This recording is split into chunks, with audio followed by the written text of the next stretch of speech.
Welcome students. आज के lecture में फर्स्ट टॉपिक हम डिस्कस करेंगे photo electric effect. Photo electric effect क्या होता है? देखो, when light radiations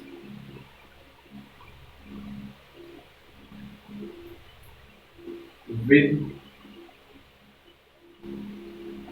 certain minimum frequency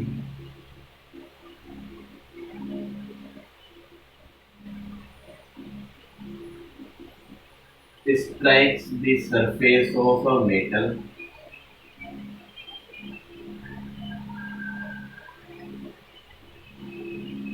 then electrons ejected.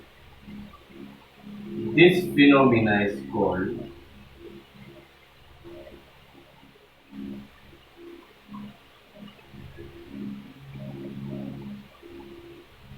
photoelectric effect. This phenomena is called photoelectric effect. जब किसी मेटल की सरफेस पर एक सर्टेन मिनिमम फ्रीक्वेंसी के लाइट रेडिएशन डाले जाते हैं, लाइट रेडिएशन गिराए जाते हैं, तो मेटल की सरफेस से इलेक्ट्रॉन्स इजेक्ट होते हैं, इलेक्ट्रॉन्स निकलते हैं। इस फिनोमिना को ही क्या बोला जाता है? फोटो इलेक्ट्रिक इफेक्ट कहते हैं। जैसे देखो, ये कोई एक मेटल सरफेस है, इस मेटल सरफेस पर अगर मैं एक सर्टेन मिनिमम फ्रीक्वेंसी के लाइट रेडिएशन गिराऊंगा तो क्या होगा? इलेक्ट्रॉन्स का इजेक्शन होगा, इलेक्ट्रॉन्स निकलेंगे। ठीक है, तो लाइट रेडिएशन गिराने पर मेटल के सरफेस से इलेक्ट्रॉन्स के इजेक्ट होने की जो प्रोसेस है, जो फिनोमिना है, उसे क्या बोला जाता है? फोटो इलेक्ट्रिक इफेक्ट कहा जाता है। और जो इलेक्ट्रॉन्स इस प्रोसेस में निकलते हैं, जो इलेक्ट्रॉन्स प्रोसेस में इजेक्ट होते हैं, उन इलेक्ट्रॉन्स को क्या कहा जाता है? फोटो इलेक्ट्रॉन्स कहा जाता है। ठीक है, जब लाइट रेडिएशन डाले हैं, एक सर्टेन मिनिमम फ्रीक्वेंसी वाले लाइट रेडिएशन, ये क्या है? Incident radiations. ठीक है, जब लाइट रेडिएशंस गिराए इस पर, मेटल की सरफेस पर, ये एक मेटल की शीट है, ठीक है, तो इलेक्ट्रॉन्स निकले, इलेक्ट्रॉन्स के इजेक्ट होने का जो फिनोमिना है लाइट रेडिएशन गिराने पर, उसे ही हम फोटो इलेक्ट्रिक इफेक्ट बोलते हैं। और जो इलेक्ट्रॉन्स निकलते हैं उन्हें क्या कहा जाता है? फोटो इलेक्ट्रॉन्स कहा जाता है। आ रही है बात समझ में यहाँ तक? स्क्रीनशॉट ले लो इसका, फिर आगे बढ़ते। आगे हम देखते हैं important observations of photo electric effect. Photo electric effect से कौन कौन से इंपॉर्टेंट ऑब्जर्वेशन मिले? फर्स्ट ऑब्जर्वेशन जो मिला वो क्या बोलता है? Electrons ejected only if the light radiation strike the surface of metal have a certain minimum frequency. This frequency is called threshold frequency. ठीक है, जो पहली ऑब्जर्वेशन मिली वो क्या बोलती है?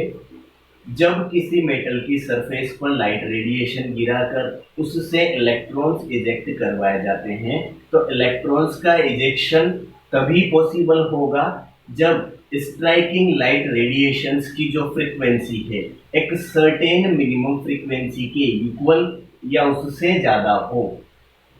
ऐसी फ्रीक्वेंसी को क्या बोला जाता है? थ्रेशोल्ड फ्रीक्वेंसी बोला जाता है। मतलब जो लाइट रेडिएशन तुम मेटल की सरफेस पे डालोगे, किसके लिए? फोटो इलेक्ट्रॉन इजेक्ट करने के लिए, उसकी फ्रीक्वेंसी एक सर्टेन मिनिमम फ्रीक्वेंसी, जिसे क्या बोला जाता है? थ्रेशोल्ड फ्रीक्वेंसी बोला जाता है। तो जब लाइट रेडिएशन की फ्रीक्वेंसी थ्रेशोल्ड फ्रीक्वेंसी के इक्वल होगी या उससे ज्यादा होगी, तभी इलेक्ट्रॉन्स का इजेक्शन होगा, अदरवाइज इलेक्ट्रॉन्स इजेक्ट नहीं होंगे। आ रही है बात समझ में? उस फ्रीक्वेंसी को थ्रेशोल्ड फ्रीक्वेंसी बोलते हैं और न्यू नोट से रिप्रेजेंट किया जाता है। फ्रीक्वेंसी को न्यू से रिप्रेजेंट करते हैं और थ्रेशोल्ड फ्रीक्वेंसी को किससे रिप्रेजेंट किया गया है? न्यू के नीचे नोट लगाएंगे। क्लियर है बात? दूसरा ऑब्जर्वेशन क्या बोलता है? Minimum energy required to eject electron from metal surface is called threshold energy और वर्क फंक्शन एनर्जी। ठीक है। जैसे मिनिमम फ्रीक्वेंसी रेडिएशन की जो रिक्वायर्ड है उसे हम क्या बोल रहे हैं, थ्रेशोल्ड फ्रीक्वेंसी। वैसे ही मेटल की सरफेस से इलेक्ट्रॉन्स इजेक्ट करने के लिए लाइट रेडिएशन की जो मिनिमम एनर्जी होनी चाहिए, ठीक है, जो मिनिमम रिक्वायर्ड एनर्जी है लाइट रेडिएशन की, उस एनर्जी को क्या बोला जाता है, थ्रेशोल्ड एनर्जी या वर्क फंक्शन एनर्जी बोला जाता है। आ रही है बात समझ में? और किससे डिनोट किया जाता है वर्क फंक्शन एनर्जी को? डब्ल्यू नोट से रिप्रेजेंट या डब्ल्यू नोट से डिनोट किया जाता है। क्लियर है बात? देखो वर्क फंक्शन एनर्जी का फॉर्मूला क्या होता है, ध्यान दो इधर। एक साइंटिस्ट है मैक्स प्लांक नाम के, मैक्स प्लांक नाम के साइंटिस्ट के अकॉर्डिंग अगर न्यू फ्रीक्वेंसी वाला कोई लाइट रेडिएशन है तो उसकी एनर्जी को E equals to h nu formula से कैलकुलेट किया जाता है। क्या बोल रहा हूं, मैक्स प्लांक नाम के एक साइंटिस्ट है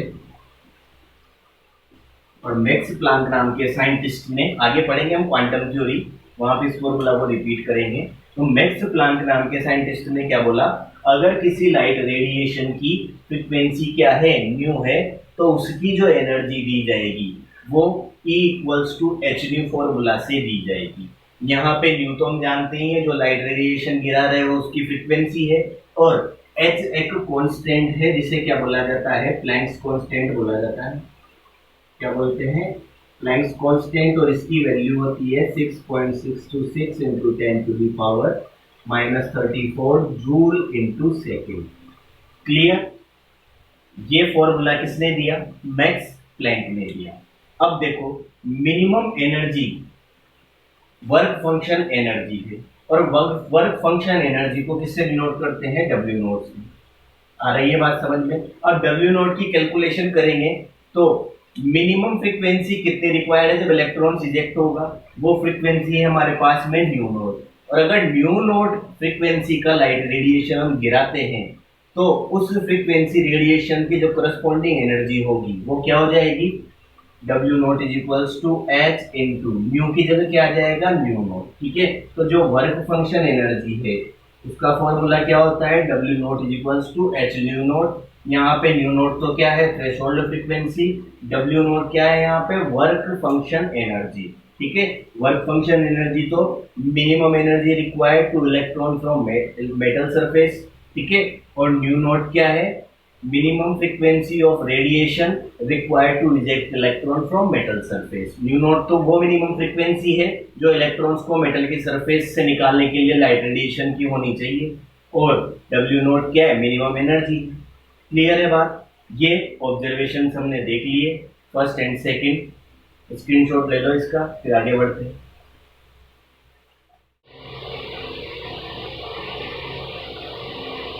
नेक्स्ट ऑब्जर्वेशन है फोटो इलेक्ट्रिक इफेक्ट की। Velocity of photo electron depends upon the frequency of incident radiation. Photo electric effect में लाइट रेडिएशन गिराने पर जो फोटो इलेक्ट्रॉन्स इजेक्ट हो रहे हैं उनकी वेलोसिटी इंसिडेंट रेडिएशन की फ्रीक्वेंसी पर डिपेंड करती है।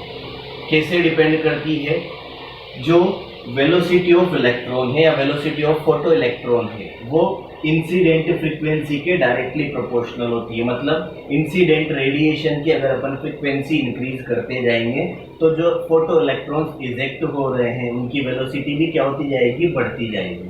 ठीक है, अब वेलोसिटी बोल लो या फिर इसी को हम इनडायरेक्टली क्या बोल सकते हैं, जो kinetic energy of photo electrons है वो frequency of incident light radiation पर डिपेंड करती है। कैसे, देखो हम जानते हैं काइनेटिक एनर्जी, नहीं जानते तो आप जान जाओगे, काइनेटिक एनर्जी इक्वल्स टू क्या होता है, हाफ mv²। अगर इलेक्ट्रॉन्स की बात की जाए तो यहाँ जो वेलोसिटी है वो किसकी आ जाएगी, वेलोसिटी ऑफ इलेक्ट्रॉन। ठीक है, तो अगर इलेक्ट्रॉन्स की वेलोसिटी बढ़ेगी तो उनकी काइनेटिक एनर्जी भी क्या होगी, इंक्रीज होगी। इसका मतलब हम क्या बोल सकते हैं, अगर ज्यादा से ज्यादा फ्रीक्वेंसी के लाइट रेडिएशन मेटल की सरफेस पर गिराओगे तो जो फोटो इलेक्ट्रॉन्स इजेक्ट हो रहे हैं उनकी वेलोसिटी इंक्रीज होगी, या बोल सकते हो उन इलेक्ट्रॉन्स की काइनेटिक एनर्जी भी क्या होगी, इंक्रीज होगी। आ रही है बात समझ में? इसके बाद में नेक्स्ट ऑब्जर्वेशन क्या बोलता है, जो इलेक्ट्रॉन्स इजेक्ट हो रहे हैं तो फोटो इलेक्ट्रॉन्स जो इजेक्ट हो रहे हैं उनकी नंबर इंसिडेंट रेडिएशंस की इंटेंसिटी पर डिपेंड करती है। दैट मीन्स जितने ज्यादा से ज्यादा तुम रेडिएशन मेटल की सरफेस पर डालोगे, मेटल की सरफेस पे गिराओगे, ठीक है, उतने ज्यादा नंबर ऑफ इलेक्ट्रॉन्स क्या होंगे, इजेक्ट होंगे मेटल की सरफेस से। इसका मतलब जो इलेक्ट्रॉन्स इजेक्ट होंगे, नंबर ऑफ इलेक्ट्रॉन्स, वो किस पर डिपेंड करता है, इंटेंसिटी ऑफ लाइट रेडिएशन पे। जितने ज्यादा हम लाइट रेडिएशन मेटल की सरफेस पर डालेंगे, उतने ज्यादा फोटो इलेक्ट्रॉन्स मेटल की सरफेस से इजेक्ट होंगे, और जितने ज्यादा फ्रीक्वेंसी के लाइट रेडिएशन हम मेटल की सरफेस पर डालेंगे, उतनी ज्यादा स्पीड से इलेक्ट्रॉन क्या होंगे, इजेक्ट होंगे। आ रही है बात समझ में? इनका भी स्क्रीनशॉट ले लो, फिर आगे बढ़ते हैं। फोटो इलेक्ट्रिक इफेक्ट में ही नेक्स्ट टॉपिक है फोटो इलेक्ट्रिक इक्वेशन, या इसे आइंस्टीन का फोटो इलेक्ट्रिक इक्वेशन भी कहते हैं। एक्चुअली में फोटो इलेक्ट्रिक इफेक्ट के बारे में हर्ट्ज नाम के साइंटिस्ट ने बताया था, और इसकी जो डिटेल एक्सप्लेनेशन दी गई थी वो आइंस्टीन के द्वारा दी गई थी। किसके बेसिस पर, प्लांक्स क्वांटम थ्योरी के बेसिस पर। क्लियर? देखो फोटो इलेक्ट्रिक इक्वेशन क्या चीज होती है और कैसे बनेगी। देखो एक लाइट रेडिएशन है जिसकी फ्रीक्वेंसी कितनी है, न्यू। ये मैंने किसी मेटल की सरफेस पर गिराया, और ये जो फ्रीक्वेंसी ऑफ इंसिडेंट रेडिएशन है ये ज्यादा है किससे, थ्रेशोल्ड फ्रीक्वेंसी से। क्यों? क्योंकि थ्रेशोल्ड फ्रीक्वेंसी से ज्यादा होगा या उसके इक्वल होगा, तभी तो क्या होगा, फोटो इलेक्ट्रॉन्स इंजेक्ट होंगे, मतलब फोटो इलेक्ट्रिक इफेक्ट शो होगा। अब देखो जो लाइट रेडिएशन मैंने गिराया उसकी फ्रीक्वेंसी न्यू है, तो प्लांक के अकॉर्डिंग जो रेडिएशन गिरा है उसकी एनर्जी कितनी होगी, एच न्यू के इक्वल। और जो मिनिमम एनर्जी अपने को रिक्वायर्ड है किसके लिए, फोटो इलेक्ट्रॉन्स के इंजेक्शन के लिए, वो कितनी होगी, work function energy H nu not के इक्वल। आ रही है बात समझ में? क्लियर? जो टोटल एनर्जी अपने पास इंसिडेंट लाइट रेडिएशन की अगर फ्रीक्वेंसी कितनी है, न्यू, तो एच न्यू होगी। हमने पढ़ा है प्लांक्स के अकॉर्डिंग, मैंने फॉर्मूला बताया, is equals to h nu, ठीक है। और जो मिनिमम एनर्जी अपने को रिक्वायर्ड है फोटो इलेक्ट्रॉन्स इंजेक्ट करने के लिए, वो वर्क फंक्शन एनर्जी होती है जो कितनी है, एच न्यू नॉट, ठीक है। अब देखो जो इलेक्ट्रॉन इजेक्ट हुआ, अगर मैं उसकी काइनेटिक एनर्जी कैलकुलेट करूं कि कितनी एनर्जी से वो इलेक्ट्रॉन इजेक्ट होगा, उसकी काइनेटिक एनर्जी कितनी होगी, तो कैसे कैलकुलेट करेंगे, टोटल एनर्जी कितनी है लाइट रेडिएशन की, एच न्यू। इसमें से एच न्यू नॉट वो एनर्जी है जो इलेक्ट्रॉन को निकालने के लिए रिक्वायर्ड है, मतलब टोटल एनर्जी में से अगर एच न्यू नॉट एनर्जी में लेस कर दूं, क्यों, क्योंकि इतनी एनर्जी तो इलेक्ट्रॉन्स को निकालने में खर्च हो चुकी, तो टोटल एनर्जी एच न्यू में से minimum required energy H nu not को अगर मैं लेस कर देता हूं, तो जो इनका डिफरेंस होगा वही किसके बराबर होगा, काइनेटिक एनर्जी ऑफ इलेक्ट्रॉन्स के बराबर होगा। आ रही है बात समझ में? और ये जो रिलेशन आया, ये जो इक्वेशन आया, इसे ही क्या कहा जाता है, फोटो इलेक्ट्रिक इक्वेशन कहा जाता है। क्लियर है बात? और सिंप्लीफाई अगर इसको लिखना चाहो तो काइनेटिक एनर्जी का फॉर्मूला क्या होता है, हाफ एम वी स्क्वायर होता है, तो h nu minus h nu naught is equals to half M V E square. V velocity को रिप्रेजेंट करता है, उसके नीचे ई लिख दिया, दैट मीन्स ये क्या है, वेलोसिटी ऑफ इलेक्ट्रॉन्स। ये क्या है, वेलोसिटी ऑफ इलेक्ट्रॉन, ठीक है। जिस स्पीड से इलेक्ट्रॉन इजेक्ट होगा वो वेलोसिटी है, और kinetic energy half M v square हो गया। आ रही है बात समझ में? इसे भी फोटो इलेक्ट्रिक इक्वेशन ही बोलते हैं, ठीक। काइनेटिक एनर्जी का फॉर्मूला और लिख दिया है तो फोटो इलेक्ट्रिक इक्वेशन। अब अपन जानते हैं H nu not work function है, तो इस इक्वेशन को ऐसे भी लिख सकते हो, H nu as it is, H nu naught की जगह क्या लिख देंगे अपन, W naught is equals to half M V E square. ये भी किसको बता रहा है, फोटो इलेक्ट्रिक इक्वेशन को बता रहा है। आ रही है बात समझ में? क्लियर? अब देखो अपन बोल रहे हैं फोटो इलेक्ट्रिक इफेक्ट शो होने के लिए क्या होना चाहिए, जो इंसिडेंट रेडिएशन है उसकी फ्रीक्वेंसी या तो थ्रेशोल्ड फ्रीक्वेंसी से ज्यादा हो या कम से कम थ्रेशोल्ड फ्रीक्वेंसी के इक्वल तो हो ही सही, ठीक है।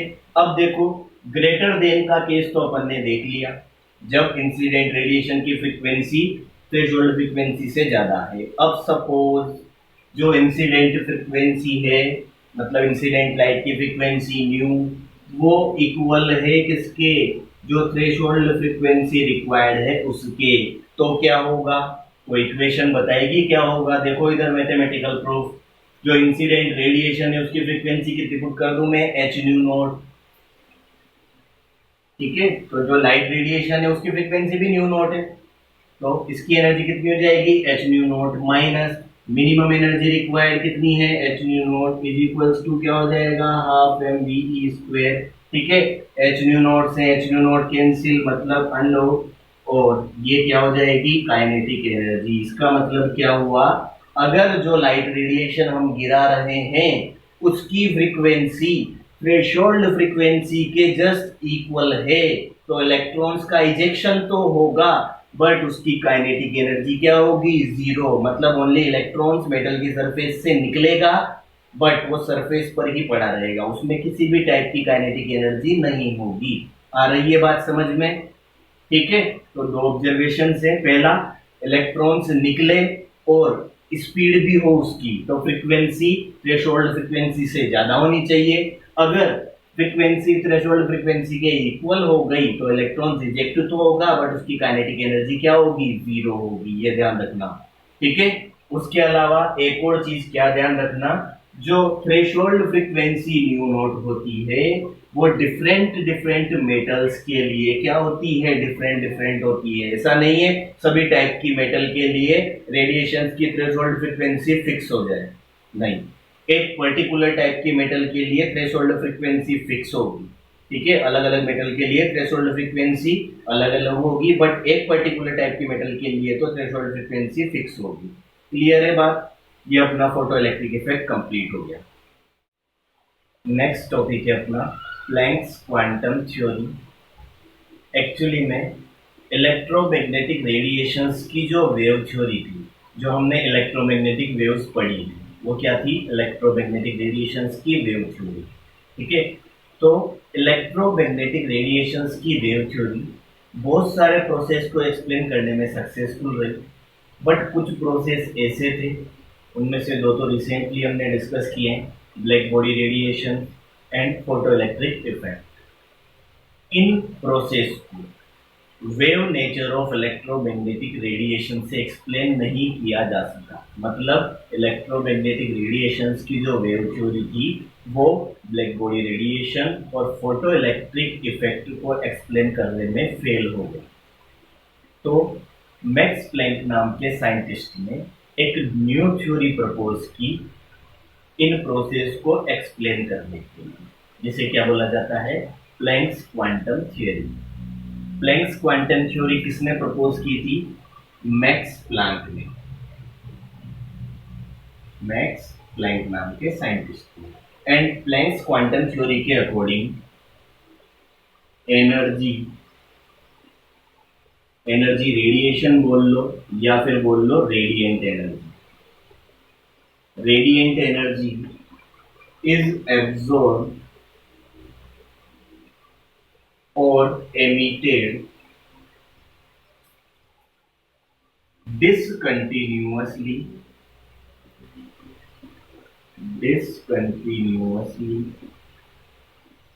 in the form of small discrete energy packets, and each such packet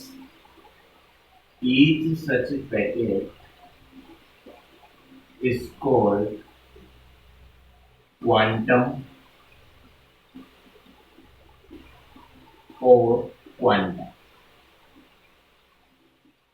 तो प्लैंक क्वांटम के अकॉर्डिंग कोई भी बॉडी, कोई भी ऑब्जेक्ट जब रेडिएंट एनर्जी या बोल लो इलेक्ट्रोमैग्नेटिक रेडिएशन या फिर एनर्जी रेडिएशन एब्जॉर्ब या एमिट करेगा, तो उनका एब्जॉर्प्शन या एमिशन कंटिन्यूअसली न होकर discontinuously small discrete packets of energy की फॉर्म में होगा। एनर्जी के स्मॉल एंड डिस्क्रीट अलग अलग पैकेट्स की फॉर्म में होगा। ठीक है, किसके अकॉर्डिंग, प्लैंक्स क्वांटम थ्योरी के अकॉर्डिंग। और ऐसे एनर्जी पैकेट्स को क्या बोला जाएगा, क्वांटम बोला जाएगा अगर एक एनर्जी पैकेट की बात की जाए तो, और बहुत सारे एनर्जी पैकेट्स की बात की जाए तो क्या बोला जाएगा, क्वांटा बोला जाएगा। आ रही है बात समझ में। अब इस चीज को अपन समझते हैं। देखो इधर ये कोई ऑब्जेक्ट मैंने लिया, ये ऑब्जेक्ट क्या कर रहा है, रेडिएशंस को एमिट कर रहा है। अब वेव थ्योरी के अकॉर्डिंग जो रेडिएशंस एमिट होंगे वो वेव की फॉर्म में होंगे, और वेव की फॉर्म में होंगे तो वेव कंटिन्यूअसली ट्रेवल करती है इस तरीके से, हमें पता है। ठीक है, तो जो रेडिएशन एमिट होंगे वो वेव की फॉर्म में इस तरीके से होंगे, ये तो वेव नेचर बताती है। बट प्लैंक्स के अकॉर्डिंग जो न्यू थ्योरी प्रपोज की गई उसमें जो रेडिएशन का एमिशन होगा वो कैसे होगा, डिस्क्रीट स्मॉल एनर्जी पैकेट्स की फॉर्म में, मतलब इस तरीके से अलग अलग, डिस्क्रीट मतलब अलग अलग छोटे छोटे एनर्जी पैकेट्स की फॉर्म में क्या होगा, एनर्जी का एमिशन होगा। ठीक है, इन पैकेट्स को, इन एनर्जी के पैकेट्स को क्या कहा गया, क्वांटम कहा गया। जैसे अगर मैं इस एक रेडिएशन, एनर्जी रेडिएशन की बात करूं, छोटे से पैकेट की बात करूं, तो इसे क्या कहा गया, क्वांटम कहा गया। और अगर बहुत सारों की बात करता हूं तो इन्हें क्या बोला जाएगा, क्वांटा बोला जाएगा। मतलब एनर्जी का एमिशन या एब्जॉर्प्शन जो होता है वो क्वांटम की फॉर्म में होता है, इसके अकॉर्डिंग, प्लैंक्स क्वांटम थ्योरी के अकॉर्डिंग। आ रही है बात समझ में। इसके बाद में देखो प्लैंक्स क्वांटम थ्योरी में और क्या क्या बातें बोली गई।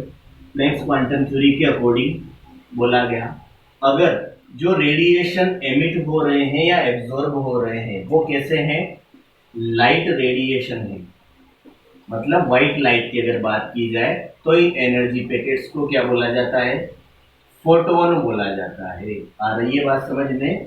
अगर लाइट मतलब व्हाइट लाइट की जनरली अगर बात की जाए तो इन एनर्जी पैकेट्स को क्या बोला जाता है, फोटोन बोला जाता है। क्लियर है बात। उसके बाद में इन फोटोन्स की या इन क्वांटम की जो एनर्जी होती है, ईच क्वांटम की जो एनर्जी होती है वो एमिटेड या एब्जॉर्ब रेडिएशन की जो फ्रीक्वेंसी है उसके डायरेक्टली प्रोपोर्शनल होती है।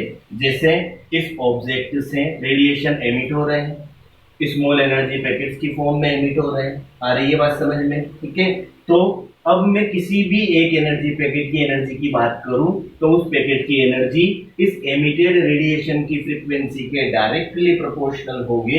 जैसे ही प्रोपोर्शनलिटी का साइन हटाएंगे एक कांस्टेंट आएगा, वो कांस्टेंट है h, और h को यहाँ पे बोला जाता है प्लैंक्स कांस्टेंट। क्या बोला जाता है, प्लैंक्स कांस्टेंट। थ्योरी प्लैंक ने दी थी तो कांस्टेंट का नाम भी वही रखेंगे। ठीक है, और प्लैंक्स कांस्टेंट की वैल्यू होती है 6.626 इंटू 10⁻34 जूल इंटू सेकेंड। आ रही है बात समझ में।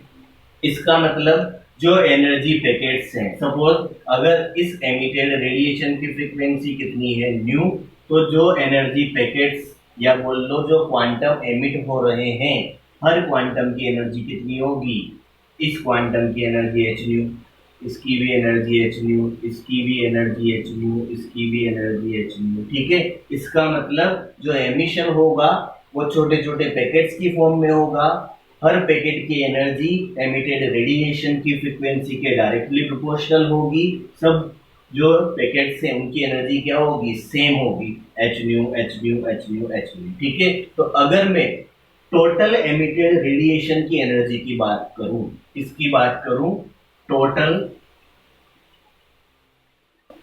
एनर्जी की बात करूं जो एमिट हो रही है या जो एब्जॉर्ब होगी, ठीक है, तो वो क्या होगी, वो होगी total number of photons into energy of one photon.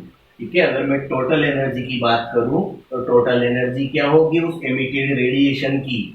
ठीक है, एक फोटोन की या एक क्वांटम की energy into total number of quantum, जितने क्वांटम एमिट या एब्जॉर्ब होंगे। ठीक है, सपोज अगर n क्वांटम एमिट या एब्जॉर्ब होते हैं तो जो टोटल एनर्जी है एमिटेड या एब्जॉर्ब रेडिएशन की प्लैंक्स क्वांटम थ्योरी के अकॉर्डिंग वो किसके इक्वल होगी, n इंटू एच न्यू के अकॉर्डिंग होगी। यहाँ पे जो स्मॉल n है वो कोई भी इंटीजर वैल्यू 1 2 3 4 5 6 एक्सेट्रा हो सकती है।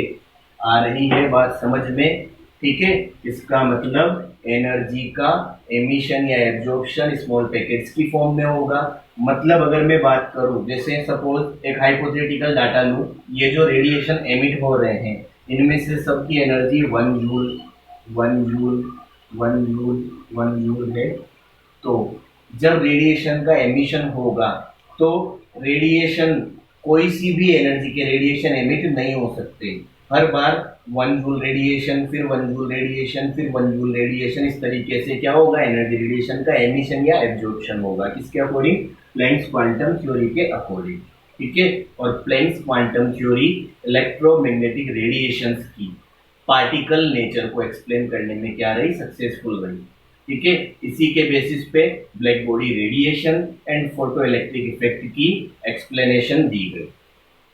क्लियर है बेटा बात?